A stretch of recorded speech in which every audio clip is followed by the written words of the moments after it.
Can we just pause for a minute and just take a look at this? How beautiful is this thing?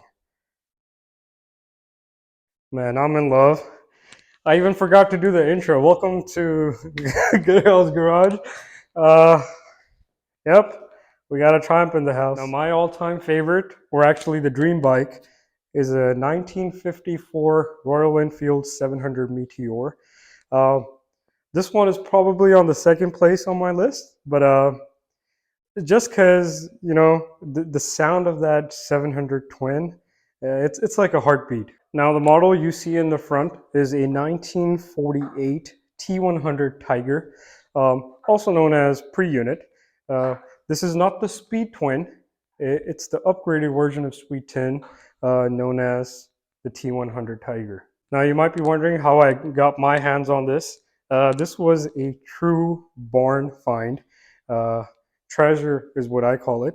And so I purchased it from a lady whose late husband owned this. And the husband and a couple of his buddies actually rebuilt this thing back in the 80s. And throughout the 90s, they rode it. And he passed away. A little background of his story. He was a collector as well. Um, he owned multiple BSAs, Triumphs, as well as a 1938 Royal Enfield that was a 927cc. Really cool stuff. Long story short, it's basically a bicycle with an engine on it. This hasn't been fired up in the last 15 years. Um, so I know what I was getting myself into. So it's going to take a lot of tweaking here and there to get this running again. But again, I believe that's part of it. You learn the mechanisms, the engineering, how the things are designed, how they function, uh, rather than buying a brand new motorcycle with electric ignitions and going first. Those are fun too. Don't get me wrong. I love the modern ones too. But I have a sweet spot for old schools in my heart. This does have a magneto on it. And those of you that don't know what a magneto is or how it functions, it's basically a mechanical mechanism that a magnet rotates in an iron cast that produces electric current through coils all the way down to spark plugs. So technically, we don't need a battery to run this bike. The battery is there to run any electric like headlights, horns, and all the other bells and whistles.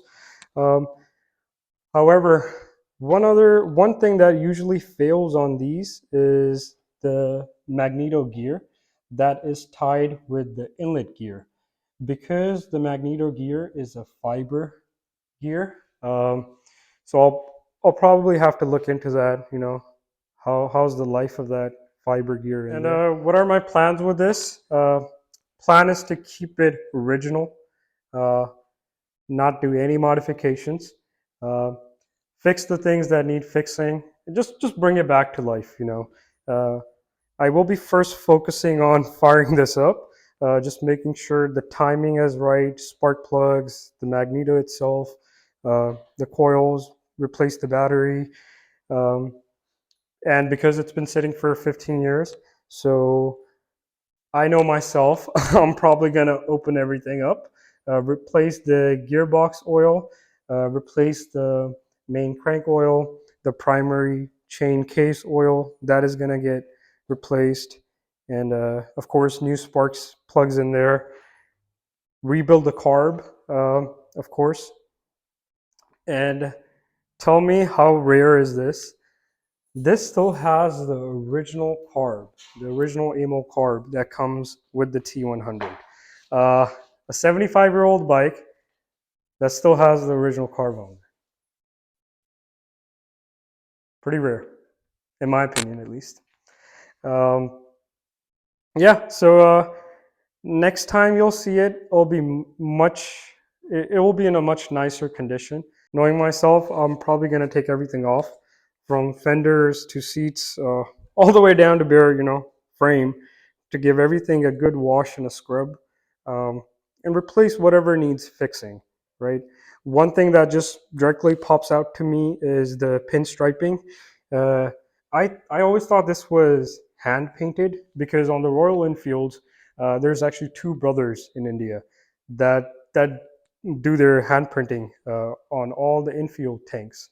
And I happen to know this is a decal, and it's actually in reverse order. The original ones, the thicker line is on the outside, and the thin line is on the inside of the circle. So yeah, I'm gonna fix that. Uh, look into the brakes, uh, what the life of the shoes are. I'm sure the list is long, but I'm just pointing out the obvious over here, such as grips. I'll probably end up replacing. They're almost gone. Um, Seats, they're still okay condition, not perfect. Knee pads look pretty okay.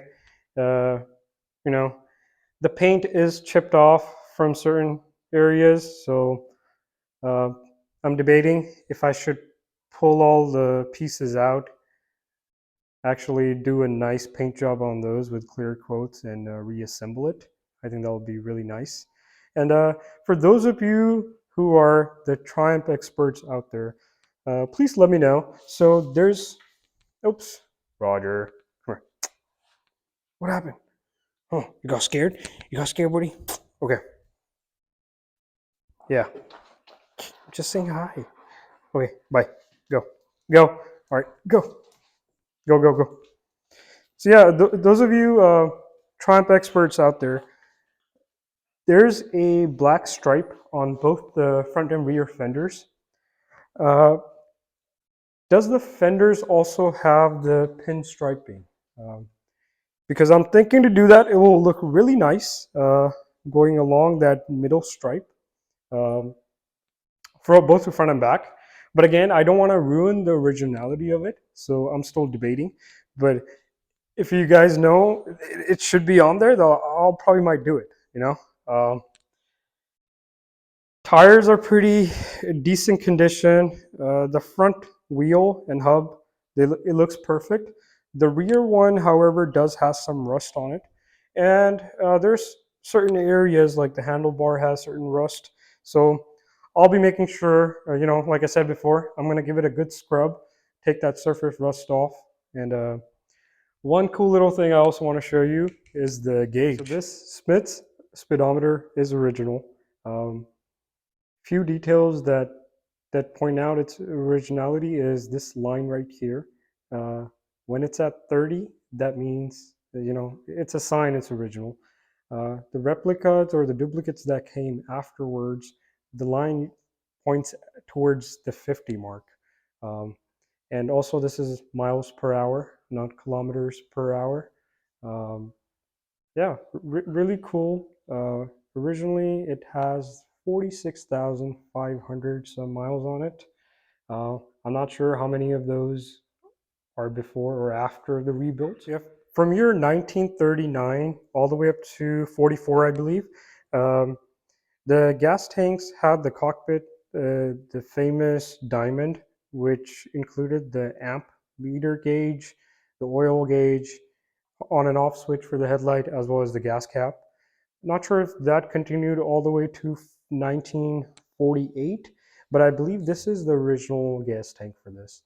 Now, I do know for post units, um, that cockpit was removed because for post units, the headlight was had a different design.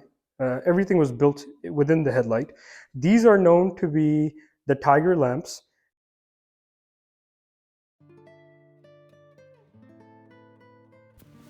The Triumph name had become well established worldwide even before the First World War in 1914. The company had been founded in 1885, primarily for manufacturing of cycles in London. The Triumph Company Limited hit financial collapse and faced closure during mid-1930s. That's when John Y. Stangster, already the owner of Ariel Motorcycles, stepped in and rescued the motorcycle interest from the general collapse.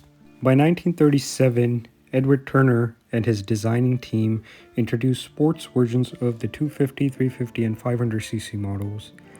A name rather than numbers was essential to identify this new overhead valve range, a name he said should portray, with only minimum inspirational delay, the Tigers appeared. The pre-unit construction was manufactured from 1939 to 1959, along with the associated B-range model 500cc 5T called the Speed Twin. 1946 was the year where a majority of the changes were made to T100.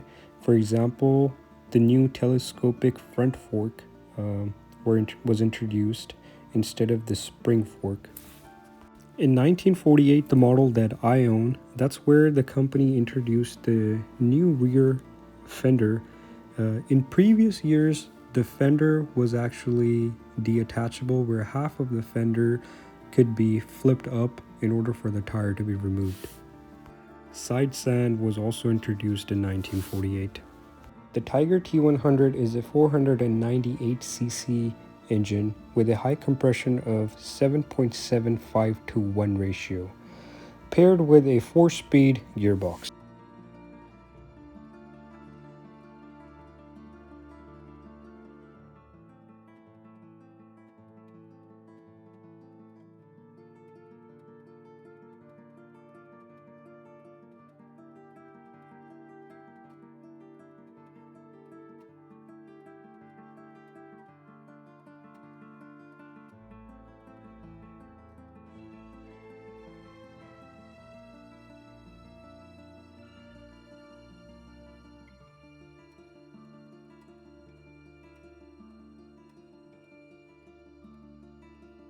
And thank you for dialing this far in the video with me. I will be doing more videos on this moderate restoration project I got.